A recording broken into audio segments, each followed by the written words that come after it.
এই সরকারের মেয়াদে শুরু হচ্ছে না তিস্তা মহাপরিকল্পনা বাস্তবায়ন। রংপুরের কাউনিয়ায় তিস্তা তীরবর্তী এলাকা পরিদর্শন শেষে এই কথা জানান পরিবেশ উপদেষ্টা সৈয়দা রিজওয়ানা হাসান।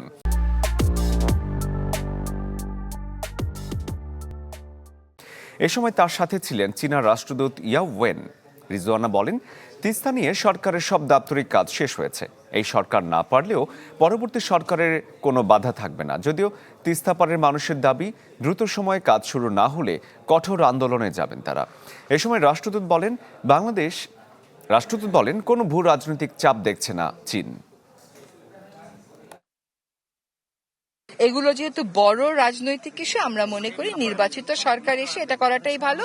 নির্বাচিত সরকার এসে যেন তাদের আর অপেক্ষা করতে না হয়, সেই প্রস্তুতিটা আমরা গঙ্গার ক্ষেত্রে এবং তিস্তার ক্ষেত্রে উভয়ের ক্ষেত্রেই করে দিয়েছি। এই প্রকল্পের সহযোগিতার কোনো ঘাটতি নেই। আমরা দ্রুত সময়ের মধ্যে পর্যবেক্ষণ শেষে কাজ শুরু করতে পারবো। আমরা কোনো ভূরাজনৈতিক চাপ অনুভব করছি না।